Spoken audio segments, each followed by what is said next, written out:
tell me exactly what's happening. Mom said the baby was okay, but now it's not responding. Is she breathing? Anyone who is on the bus would have experienced some level of trauma. We're going to do some CPR on her. Are you right by the baby now? Was there an attack on the bus? Was it a member of the public? There were very few details. Anyone looking at that from the outside, not knowing the true facts, it's almost inconceivable that only hours before, together they've taken part in the most heinous crime and then taken part in the most heinous attempt to cover that crime up. Can you feel or hear any breathing? I feel for the detectives in this particular case, because you can have all the logic in the world, but you need that evidence. And many times it's just not there. It comes down to where else was this child at? And again, it seems that the only place this child was at was in the family residence. All of these incidents, what ends up happening is the mom blames the dad, dad blames the mom. No one's going to make it out of this trial without an emotional scar. This crime and these two people's actions have done so much damage to a lot of people, more people than they know.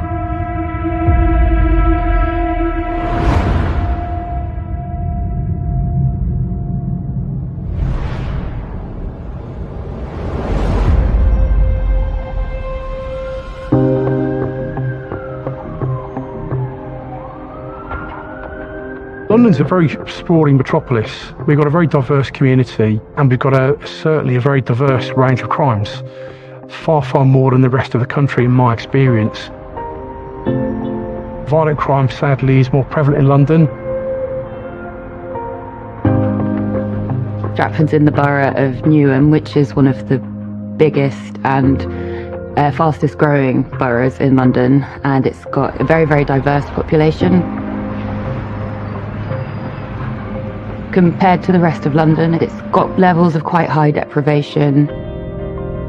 So with that, I guess, comes some crime, petty crime, theft, robbery, stuff like that.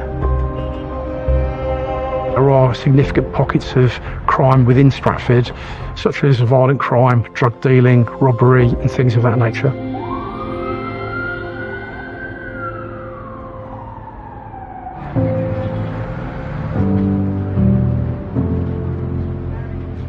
Rosalind Baker was known to social services for many years. She kind of presented first, I think, because she was homeless, like living in between families and friends, but also known to have a chaotic background. She lived very much kind of on the fringe in that she didn't engage in any kind of regular work, education, that type of thing.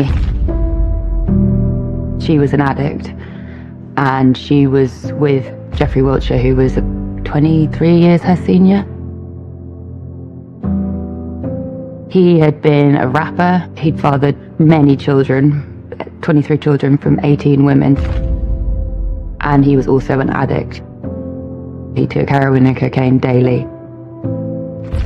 Rosalind Baker was 25 and Jeffrey Wiltshire was 52. Because of the age gap, there must have been some kind of power imbalance between the two of them.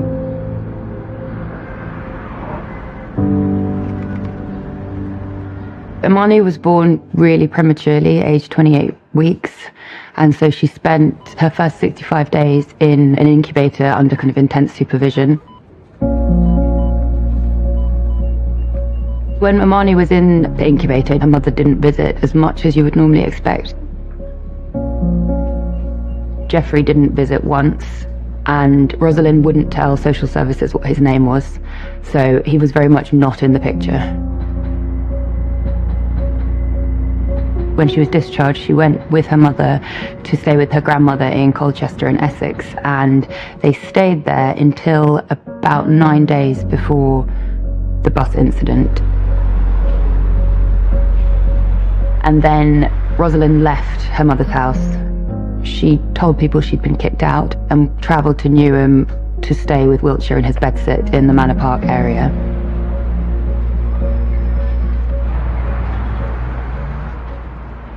When Rosalind and Imani came to live with Wiltshire, neighbours didn't really see much of them. They maybe saw them coming and going once or twice, but it was very much they were in the flat, and it was a very secret, private existence.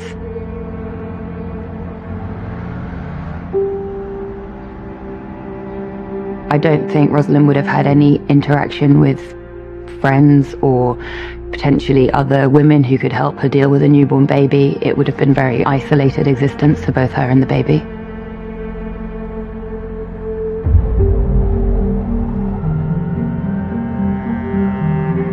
On the day that Rosalind took Imani on the 25 bus, she was seen with Wiltshire. They went into a newsagent's. And then she boarded the bus. She had Imani in a newborn sling on her chest and she was pushing a pram. Wiltshire gave her a kiss goodbye, and then as she got on the bus, he gave her a thumbs up.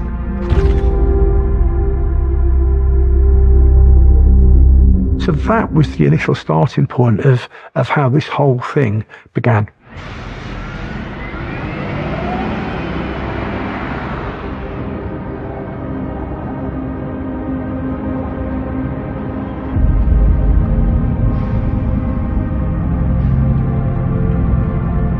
Rosalind sat there for about 20 minutes, texting quite a lot on her phone, and then she suddenly raised the alarm, telling other passengers that there was something wrong with her baby and that she wasn't moving.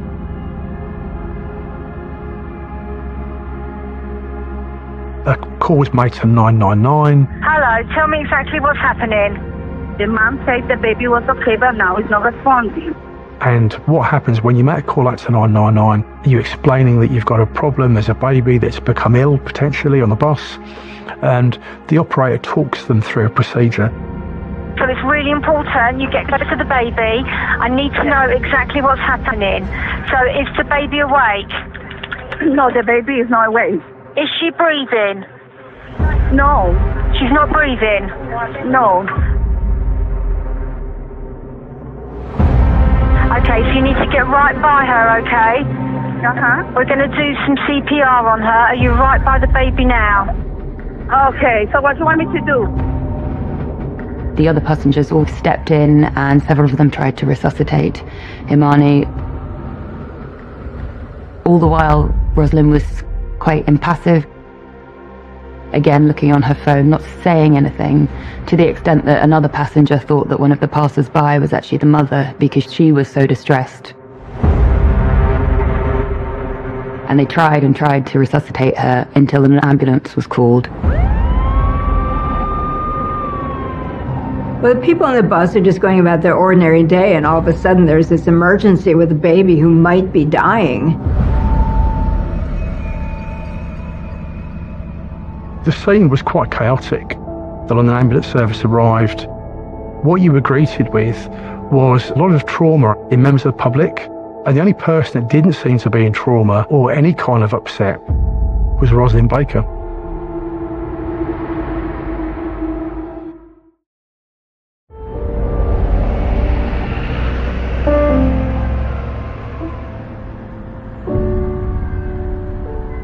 Is the baby awake? No, the baby is not awake. Is she breathing? No. Rosalind obviously would have, at the very least, known she had a sick child. She should have been frantic when she's realizing this child is not responding and seems to be in distress. She herself should have been calling 999. When emergency responders arrive, they're faced with a lot of people on a bus, and time is of the essence. They don't know if this baby's going to survive.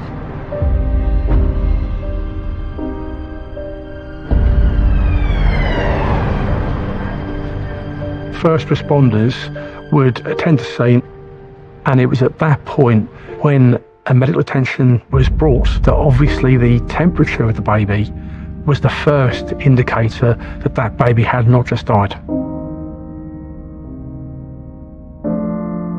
An ambulance was called and they reported that the baby was cold, and they tried and tried to resuscitate her.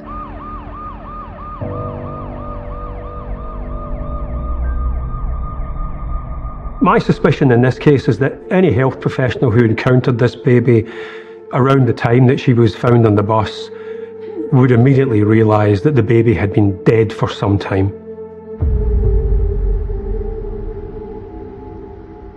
You always start from the first shred of information and evidence that you have.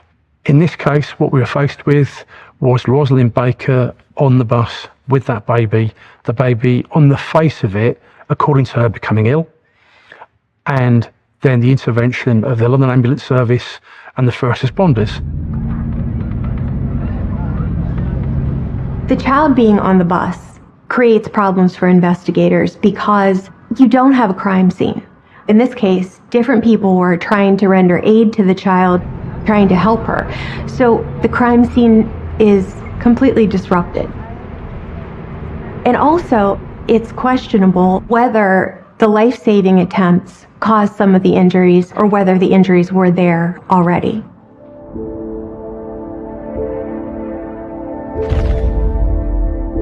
Investigators are going to talk to the mother. They're going to talk to the father. They're going to talk to anyone who was directly involved with these two. Any relatives. Her mother was involved. Nurses for the child, doctors for the child. They're going to want to know everything they can about this child, and have there been earlier reports of this child being abused in any way.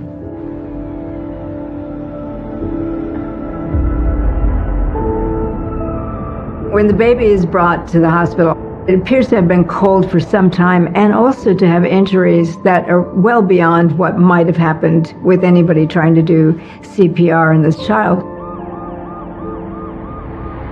Babies don't just die, there's a reason why they die. And a post-mortem examination is a quest to establish what that reason is. And the sort of things you can find are injuries or pathology that's in the body, organs that aren't working properly, bleeding, and so on and so forth. What the post-mortem in this case encountered was a whole series of serious injuries.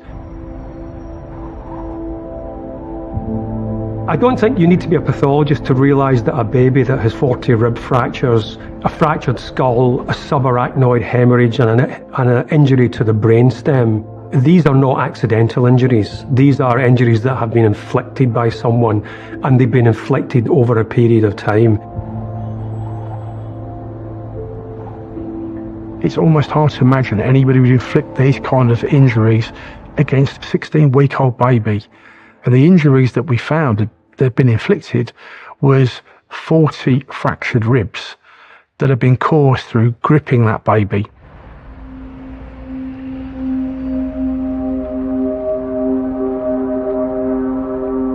When they get the results, what they see is signs of chronic child abuse. This is not something that happened just last night, because there are indications of injuries that have healed or are in the process of healing, which means they took place a significant time before the child's death. Once they determine that the child did not die simply of natural causes, that there was a physical means, now the cops are looking at homicide. So now it's what happened, where is it most likely to happen? This is a child. It's most likely to have happened at the child's residence or at some other caregivers who had control over the child. If there are any families or a babysitter or whatever, they're all going to be looking at that. It seems that the only place this child was at was in the family residence. So now we're lucky in one sense, we only have two suspects, the mom and the dad.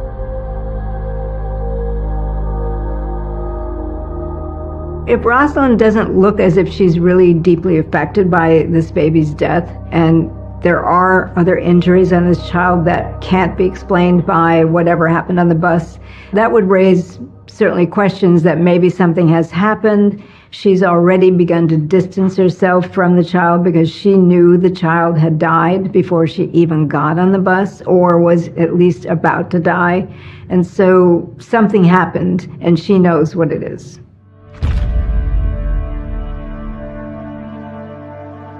That's the problem with all child abuse deaths, is trying to figure out who exactly caused the injuries and caused the injuries that actually killed them.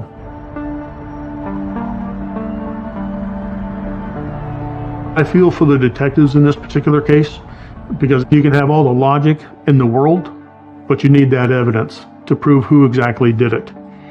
And many times it's just not there. We know that the child was in hospital for an extended period of time. Okay, well, how many times was the child visited? I mean, it is normal. You know, I've seen this in the past. We have preemies. It's almost like you can't drag the mother out of the hospital.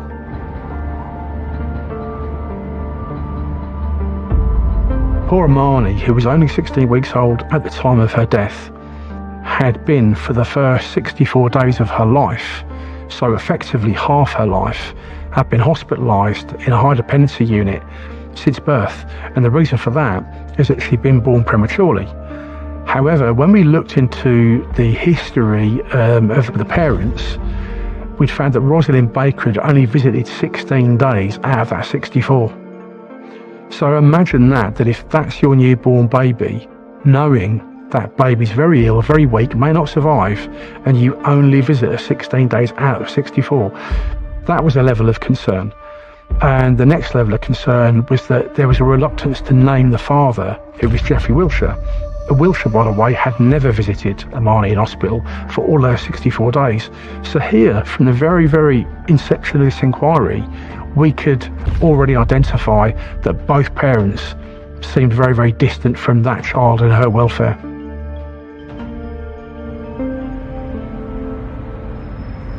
Although a forensic pathologist can establish what these injuries are, how serious they are, and whether they're potentially fatal, it's very difficult for them to establish who actually inflicted the injuries. And if there are two people in the household, in theory it could be either one of them, and you're relying on other investigative factors. It may even be that friends or neighbours or relatives can shed some light because they've seen an individual treating the baby in a particular way. So that's something the police would try to get to the bottom of.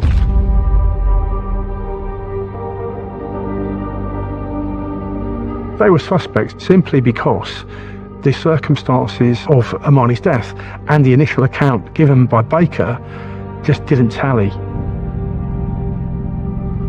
There was no way that she could have dressed that baby, put that baby on a harness and not know that she was dead.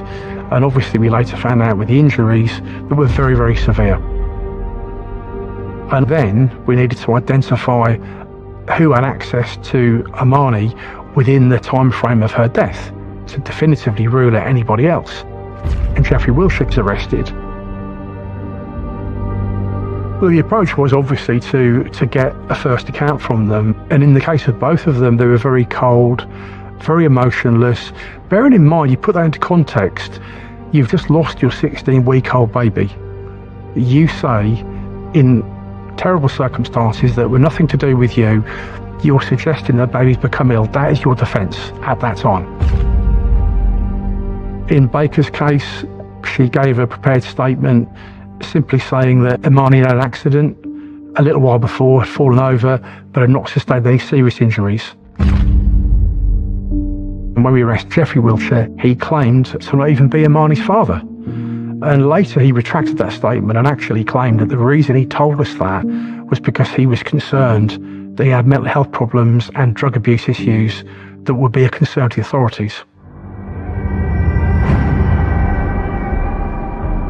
Once they determined that the time of death was at least 1 day prior to the discovery, to me, and then I go back and say, well, what was the mother's behavior?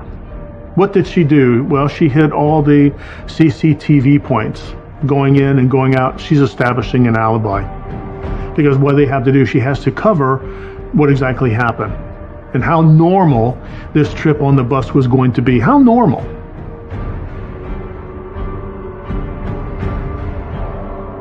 Rosalind Baker went out with Imani.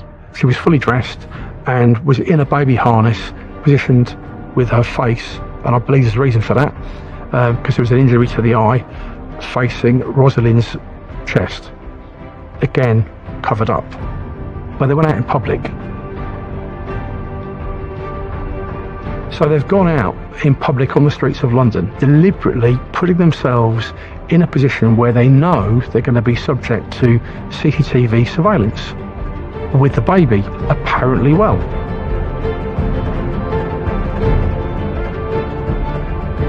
Then, getting on the bus, London buses are very, very well catered for in terms of closed-circuit television, and once again, it's very high quality. So in this particular case, what Baker and Wiltshire did, they walked together, almost projecting the persona that they were a happy family with young innocent children. And when you look at it, if you didn't know what had really happened, you'd think this is quite a loving family. I say that because Wiltshire gives Rosalind a kiss. He, being a gentleman, helps her with the buggy onto the bus. He then gives her a thumbs up as the doors close. So anyone looking at that from the outside, not knowing the true facts, you'd think it's almost inconceivable that only hours before, together they've taken part in the most heinous crime, and then taken part in the most heinous attempt to cover that crime up. They see her walking with her partner, the father of the baby, and at that point the baby is very likely dead, and they know they're carrying around a dead child. So it begins to appear that they've made a plan to have this child appear to have gone into distress in a public place where other people would be touching it, handling it, maybe inflicting the injuries on it, and witnessing her being in distress over it before, quote unquote, it dies. They're in this together. They both know that this child is dead and they have to do something about it because people are aware that they have this child. So they were planning how they were going to make this look. I think it was very well thought out. They wanted to have the child out of the house, so there's no reason for the police to come back to the house to search it and see if there's anything there. When I studied that CCTV on the bus, Baker's actively looking at different members of the public getting on that bus. And now what you know is going through her mind for that 28 minutes was, who am I going to pick? What person is going to become the third part of this conspiracy to stage this cover-up?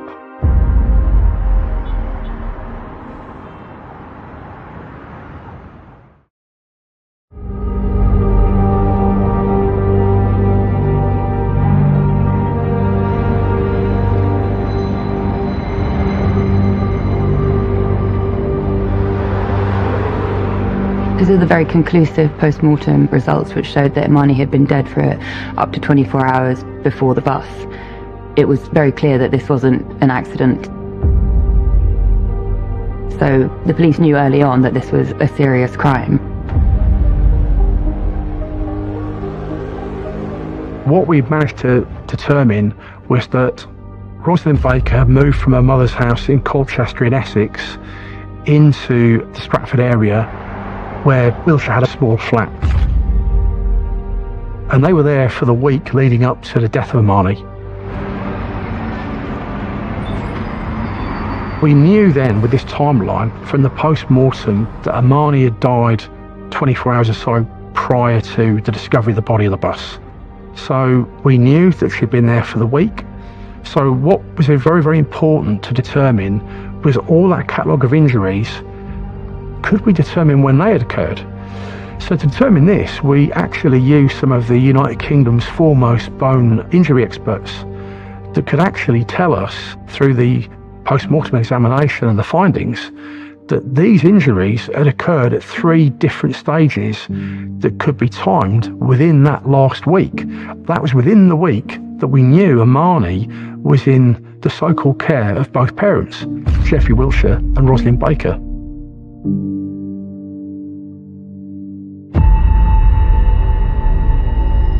they charged Rosalind and Jeffrey very early on.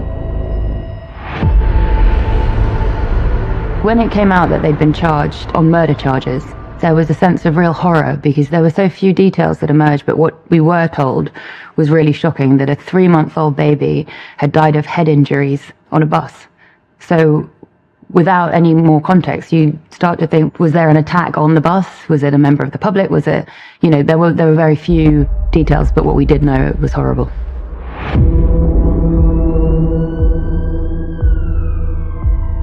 I can tell you as a detective, and I've investigated child deaths before, these are some of the most difficult cases to work, particularly if you have kids of your own at the house. Because this is an absolutely innocent person who cannot possibly defend themselves. So you really have to take a deep breath, because you can't allow all these emotions that you're feeling to interfere with your investigation.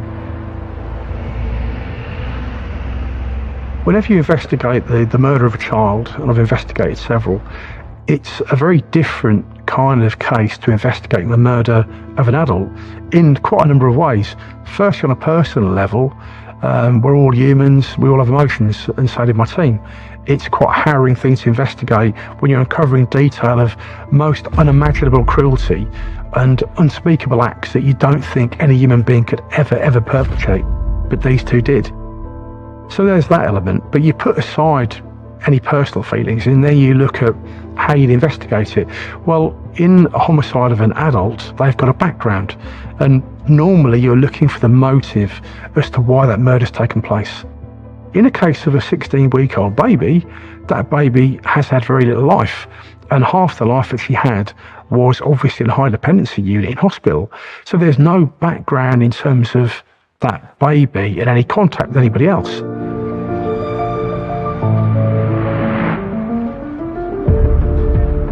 As soon as the trial started and as soon as the prosecution delivered their opening statements, it was just immediately clear that there was so much more to this case than was initially thought.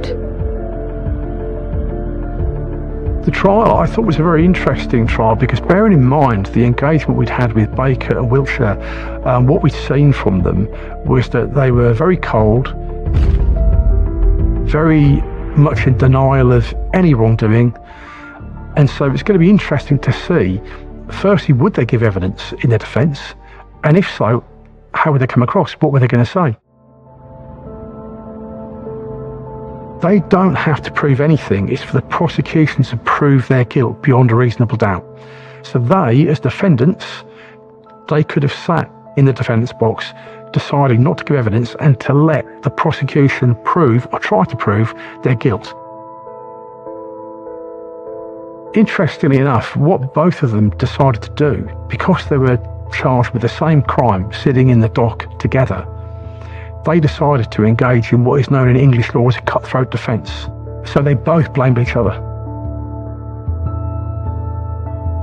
I think they took a calculated gamble as far as they were concerned and thought the evidence is clear that Armani has been murdered and we were her parents and we were together with the baby.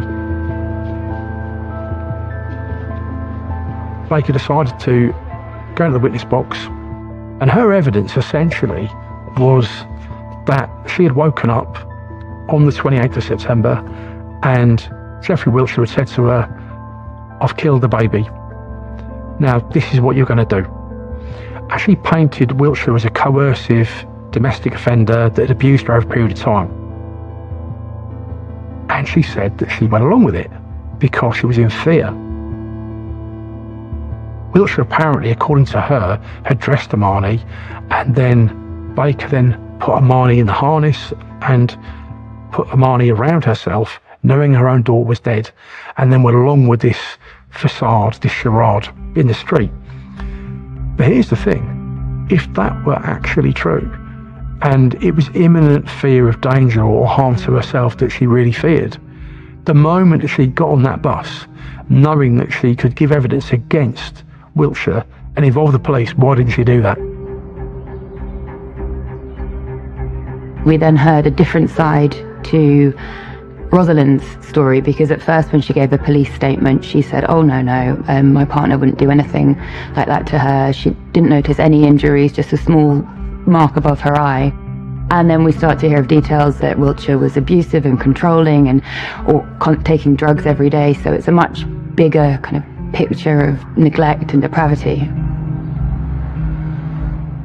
The interesting part for me, again with this, was her demeanour this time around, where she'd been cold before, and even on the bus CCTV you could see that she had no concern at any point. And now she's presenting herself as this terrified victim that's been coerced, that was totally innocent, that had no choice.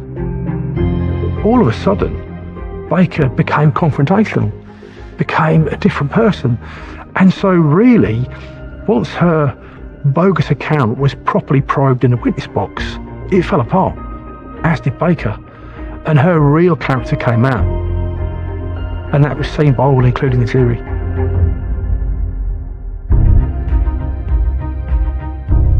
Wiltshire's account was again a very, very interesting one, the way that he decided to go about defending himself. And he basically said it was nothing to do with me. When he's asked by his defence counsel, did you murder Imani? He said, I'm a baby maker, not a life taker. And the reason he said that, apart from the obvious attempt to defend himself, was that he claimed to be the father of 23 children by 18 women. So he was basically just refusing any part, any knowledge in it, so it has nothing to do with me. Looking at the two defendants themselves, there was lots of lying, lots of going back on original statements, lots of trying to put the blame on somebody else.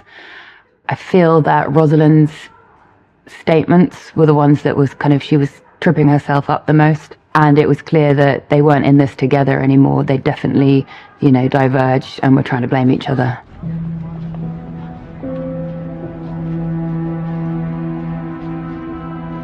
With both co-defendants blaming the other, it can cause so much confusion that the jury is not able to decide definitively who did what. And in that situation, they can't convict either one. As more details of the abuse emerged and the deceit around trying to cover it up, there was a real sense of disgust and a real hope that, justice was going to be served for this poor child. We looked at everything, but we were unable to definitively say which one inflicted the fatal injury. But what we could say, without a doubt, was that all of those injuries, including the fatal injury, had occurred within that period of time when that baby was in the care of Rosalind Baker, Geoffrey Wiltshire, in Wiltshire's bedsit in East London. The public perception would be that it doesn't matter who inflicted the death. Both of these people are responsible, and it's murder. However, legally speaking, without being able to prove an intent to kill the child or a cause of death, you cannot prove murder. And that fact in itself means the difference between 10 years in jail or spending the rest of your life in jail. And in this particular case, knowing that the jury may struggle to reach a verdict on a homicide because we just couldn't prove which person inflicted the fatal injury, the judge decided that it was better to direct about the alternative charge.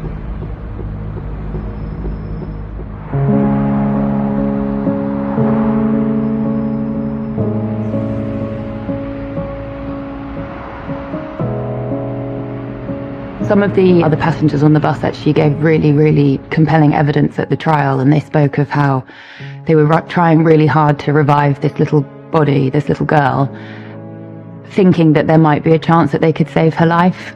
And then when she went off the bus, they thought that they'd failed and that maybe perhaps there was something else they could have done. And so to learn that actually this baby had been dead the whole while and that her mother was sitting there knowing this was happening, that must have just been horrifying. Some of them said that they actually had kind of effects of trauma, were unable to sleep, had to take medication because of it. It must have just been so distressing for everybody on that bus.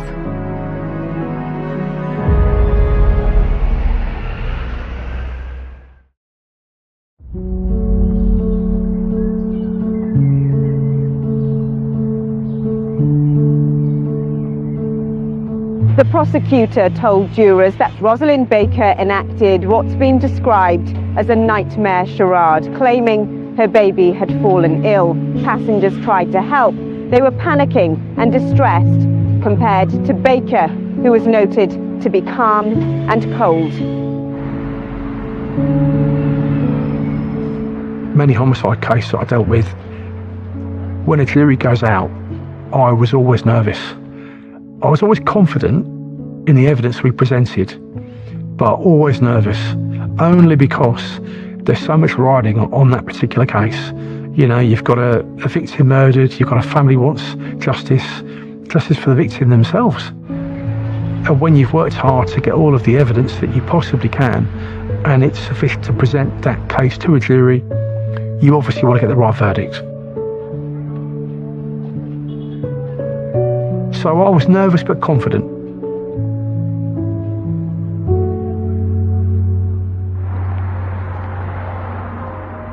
Very tense moments when a jury returned. And on this occasion we got back to be told it was a verdict. And then they're asked, do you find the defendant guilty or not guilty? And in this case it was guilty of causing or allowing the death of Imani Baker. The jury deliberated for 14 or so hours, but they couldn't agree that the evidence was kind of beyond reasonable doubt that they were both guilty of murder or one of them, so those charges couldn't be upheld.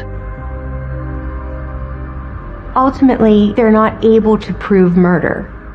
And that has to be incredibly frustrating because they had committed such a heinous crime, multiple times, inflicted terrible abuse on this child, yet because they're not able to prove murder, it doesn't seem like justice was served. Because it was difficult to pinpoint who actually had delivered the fatal blow, they ended up with lesser charges and a lesser sentence of 11 years, which was reduced to 10. And that's not an adequate sentence for what happened to this child. Their hands were tied. Had they been convicted of the homicide, the actual substantive murder, they'd have probably gone to prison for 30 years. The sentence they got was 11, later reduced to 10 on appeal. On the one hand, justice has been done, that it's been proven Imani was unlawfully killed at the hands of her parents, but it was just a shame we couldn't have proved which one had administered that fatal injury. When we got the sentencing, I definitely felt that this was a miscarriage of justice and it did not properly represent the horror that this poor innocent child had to endure. They got 11 years. I think the sentence was then reduced by a year. And I don't think that is an adequate punishment. This had to be a very difficult case for not just the investigators, but also for the jury. Because this is an emotional case. No one's going to make it out of this trial without an emotional scar. Because this is a baby, 16 weeks old, vulnerable, small, completely helpless against the hands of her parents.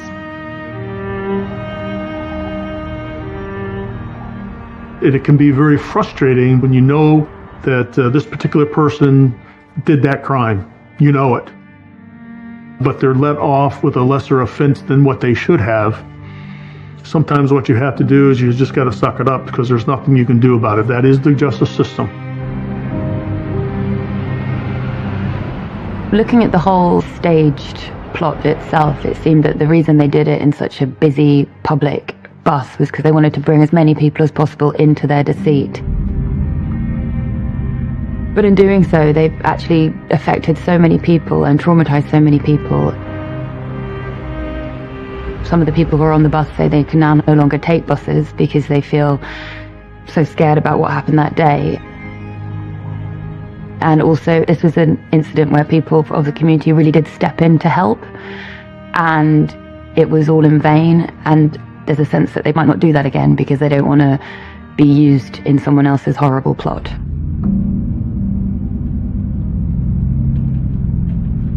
The person who I think it affected the most on that bus was the lady that administered CPR.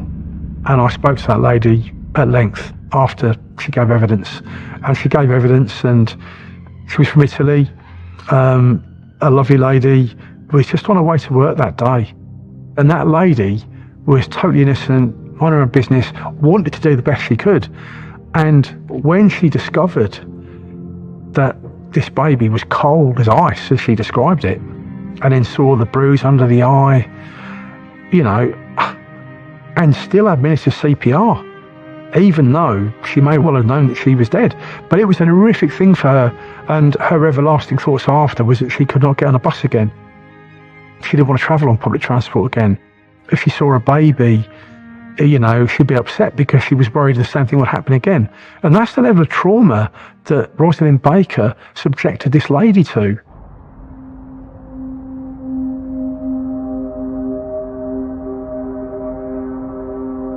Despite the fact that they thought this was a means by which they could cover up the crime, they had no understanding of how the pathology examination would work and the fact that it would reveal overwhelming evidence that this child had died due to abuse. This case stands out to me for a number of reasons. Firstly, the callous nature and the cruelty that somebody can hurt a child, but let alone hurt a child, murder a child, let alone a 16-week-old child.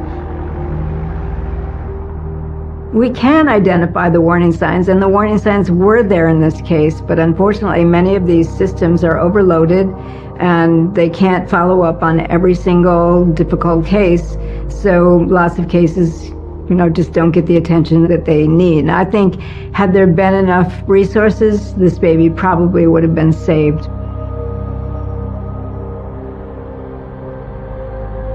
I see death all the time. I don't like it, but I see it. But here's someone going on a ride on a double-decker bus. All of a sudden they're confronted with what? A dead baby. What's the worst thing in the world if you're a family person is what? A dead innocent baby. They're the ones that were really traumatized by all this, and I feel mostly for them.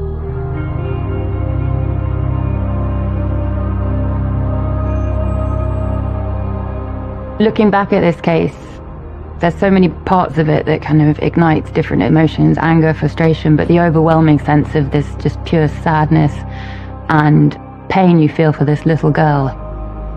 You know, she didn't have the love and support of her parents, definitely. And she didn't have wider protection of our social services. Probably the safest she had been was when she was in an incubator, and that's just a really, really tragic start to any life.